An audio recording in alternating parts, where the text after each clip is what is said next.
Estamos de volta, este é o Medicina e Saúde, o seu programa de domingo, sempre às 8 da manhã, aqui pela RIC TV Paraná. Eu estou entrevistando o médico gastroenterologista, Dr. Mauro Bonato, sobre doença celíaca. Dr. Mauro, o senhor estava falando agora há pouco a respeito dos sintomas, né? Muito claro aí as formas como a doença celíaca pode se manifestar. Mas não é fácil a gente se confundir com algum outro tipo de doença?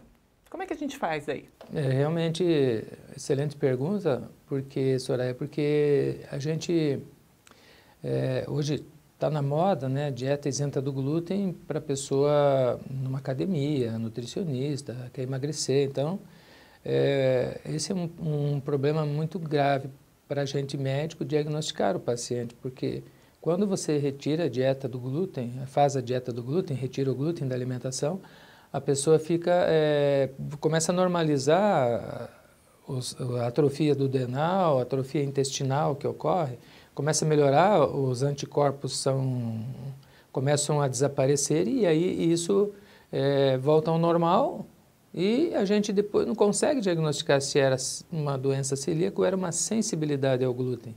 Então, é muito parecido a sensibilidade ao glúten, que a pessoa tem sintomas quando ingere glúten, né, que contém o trigo, aveia, cevada e malte, né, que algum malte também está envolvido, né, mas enfim, aí esses alimentos acabam, a pessoa tendo sintomas, será que eu não sou celíaco?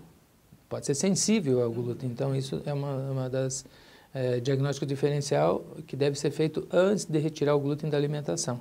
Certo. Doutor Mauro, feito o diagnóstico, tem tratamento adequado? A doença celíaca é uma doença curável?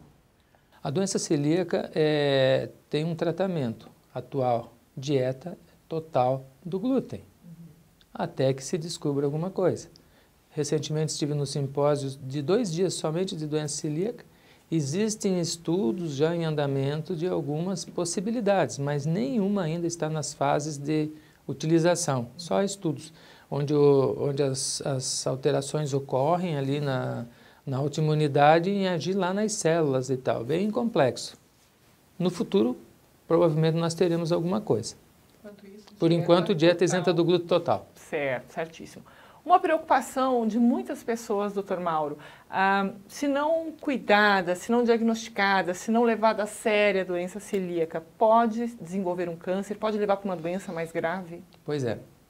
Então, não é uma pressão em quem tem que fazer dieta isenta do glúten é celíaco, mas esse argumento muitas vezes é importante porque o paciente não tem a noção da gravidade da agressão do glúten no seu organismo, né? Por mais que expliquem, né? Quem é mais ligado assim consegue explicar um pouquinho melhor, mas quem já às vezes não explica tão bem.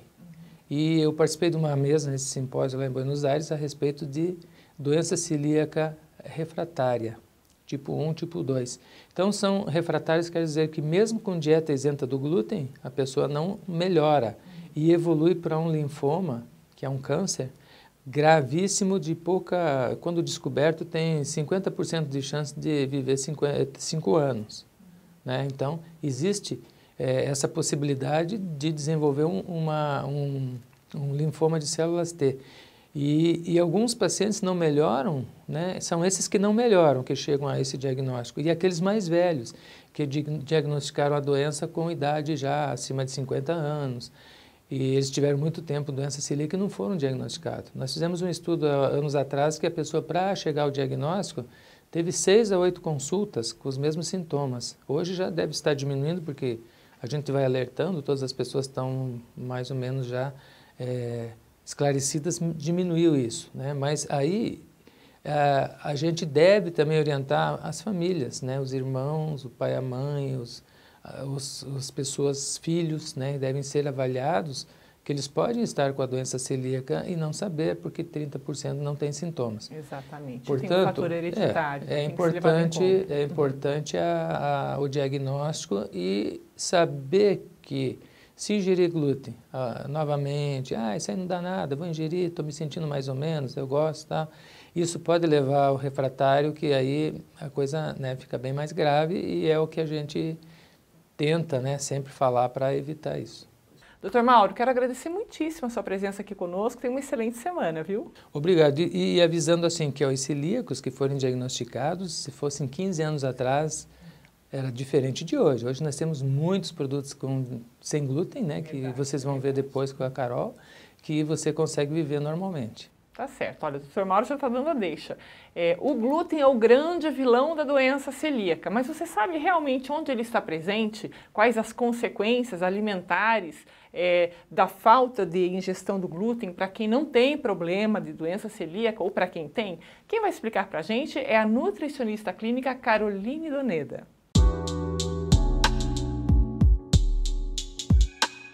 O glúten é uma proteína presente em algum dos cereais do nosso consumo rotineiro, entre eles principalmente o trigo, o centeio, a cevada, a aveia e o malte.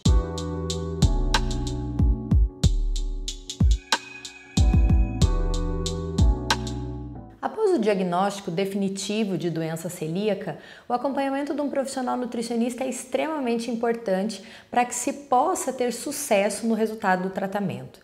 Hoje em dia, não existe outro tratamento para a doença celíaca além da restrição completa do glúten. O médico pode fazer uma orientação inicial, mas o acompanhamento com o nutricionista se torna extremamente importante na organização da dieta de cada indivíduo.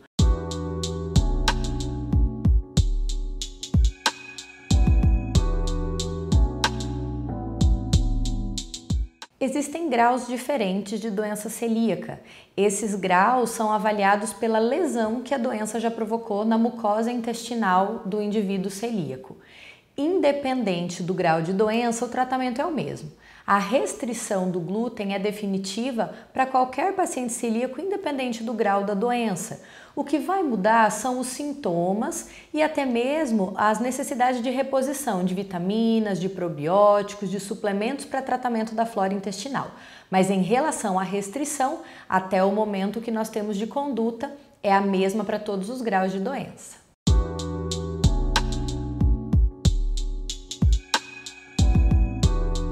Essa é uma questão bem controversa nas nossas orientações e, particularmente, eu acredito ser a parte mais difícil no manejo do dia a dia de um paciente celíaco.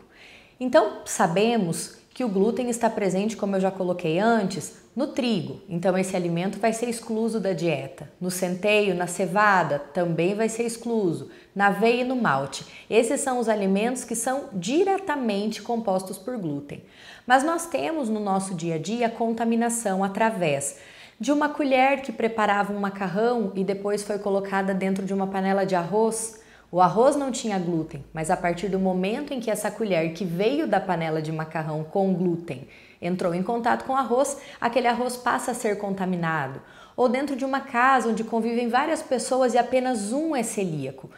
A mistura de facas que fazem o manuseio de pães diferentes com glúten e sem glúten, por exemplo, é uma forma de contaminação. Então existem várias possibilidades de contaminação que precisam ser orientadas na utilização de utensílios, no manejo dos alimentos, a forma de acondicionar tudo isso dentro de casa, higiene de utensílios, para que o paciente celíaco não fique exposto a um excesso de contaminação que pode levar a danos no seu intestino.